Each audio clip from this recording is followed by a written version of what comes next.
그래서 내년에 주택 공급량이 어떻게 될 것인가에 대해서가 부동산 가격을 결정하는 가장 중요한 포인트가 되기 때문에 제가 생각하는 부동산 가격은 내년에도 지금 가격에서 거의 떨어지지 않을 것 같다라고 생각을 합니다. 거듭 말씀드리지만 현재 주택을 소유한 분들 90% 정도가 주택 가격 20% 이상의 액고리를 가지고 있는 상황에서 집을 포기할 수 있는 확률이 매우 낮기 때문에 부동산 가격이 하락하는 것은 기대하지 않으시는 게 맞다라고 생각을 합니다. 제가 늘 말씀드렸습니다. 부동산 가격이 내려간다고 렌트비 같이 내려가지 않는다라고요.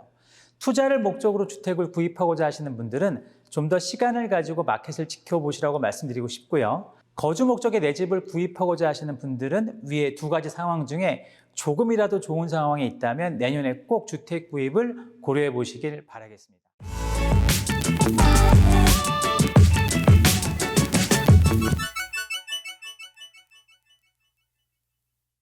안녕하세요. 케미부동산의 케빈 킴입니다. 지난주에 이어서 오늘 영상도 매우 중요하니 잘 한번 지켜봐 주시고 구독, 좋아요로 응원 부탁드립니다. 여러분의 소중한 관심은 저에게 큰 힘이 됩니다. 오늘의 주제 공개하겠습니다. 지난주에 부동산 이자율에 대한 전망을 말씀드렸죠. 제가 뭐라고 했는지 PD님, 지난주에 부동산 이자율이 어떻게 될 것 같다고 말씀드렸죠? 들어갑니다.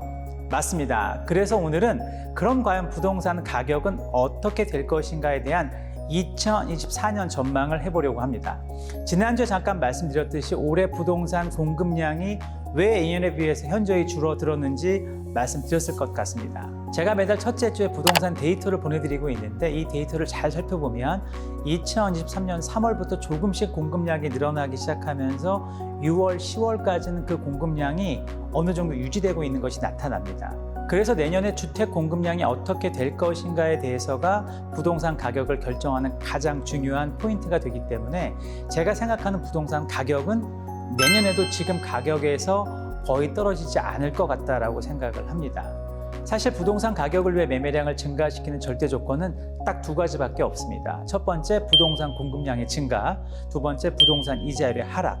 이렇게 두 가지가 가장 큰 영향을 미치는 상황에서 공급량이 증가하고 이자율이 내려가는 것이 가장 좋은 영향을 줄 수 있는데 이 두 마리 토끼를 잡는 것은 현실적으로 매우 어렵습니다. 그래서 이 두 가지 중에서 나에게 가장 맞는 조건을 생각해 보는 것이 매우 중요하다는 것이죠. 하지만 내년에도 낮은 이자율로 주택을 소유한 분들은 아주 급한 상황이 아니면 집을 팔 생각이 많지 않을 것으로 보여집니다. 또 새 집 분양 가격들을 보아도 자재비의 상승, 인건비의 상승 등이 좋은 상황을 만들어주지 않고 있기 때문에 분양가도 계속 올라가고 있는 것이 현재 상황이고요.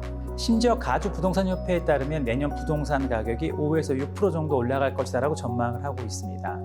부동산 가격이 떨어지길 바라는 분들께는 정말 안타까운 상황이 지속될 가능성이 높다라는 것이 현실적인 예측인데요. 어떤 분들은 경제가 더 안 좋아져서 부동산 가격 하락이 나타날 것이라고 얘기하는 분들이 있는데 거듭 말씀드리지만 현재 주택을 소유한 분들 90% 정도가 주택 가격 20% 이상의 액고리를 가지고 있는 상황에서 집을 포기할 수 있는 확률이 매우 낮기 때문에 부동산 가격이 하락하는 것은 기대하지 않으시는 게 맞다라고 생각을 합니다. 현재 경제지수가 안정되고 있고 2021년 3월 이후 2년 7개월 만에 인플레이션도 3%로 가장 낮은 수준이 유지되고 있어 부동산 매매량에는 약간의 좋은 변화가 예상되고 있지만 이것이 주택 공급량에 큰 영향을 줄 것 같지는 않습니다. 그래서 섣불리 부동산 가격이 내려가지 않을 것이다라는 쪽에 무게를 둘 수밖에 없다고 생각을 하는데요.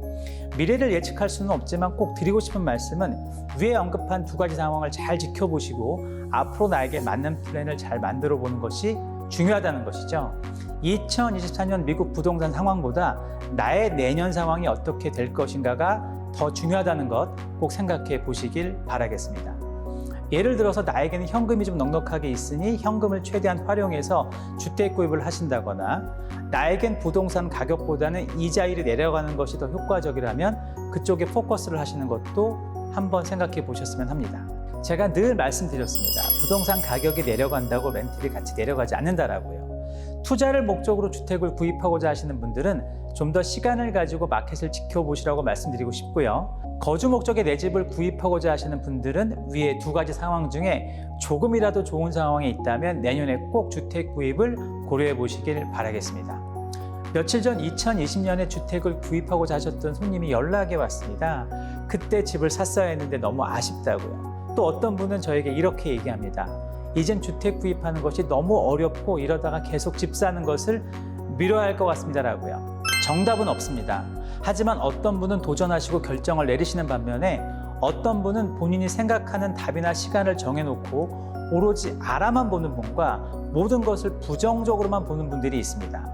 여러분들이 피땀 흘려 버신 수입을 비싼 렌트비로 사용하지 마시고요. 그 렌트비를 여러분의 미래의 소중한 자산을 만드는 시드머니로 바꾸어 보셨으면 합니다. 그래서 남들이 얘기하는 정답이 아닌 내가 생각하는 해답을 찾아보시는 2023년 한 해가 되시기를 바라겠습니다. 제가 늘 드리는 말씀 있죠? 모든 한인들이 주택 구입과 목돈을 만드는 그날까지 여러분과 함께 하겠습니다. 또 부동산이나 재정 상담에 궁금하신 것이 있다면 언제든지 949-767-8949 또는 kevinkim4989@gmail.com 카톡 아이디 KJP5316으로 문의해 주시면 여러분이 궁금해하시는 모든 것 속 시원히 도와드리겠습니다. 그럼 저는 다음 주 금요일에 2023년 총체적 난국의 부동산이라는 주제로 인사드리겠습니다. 편안하고 건강한 한 주 보내십시오. 감사합니다.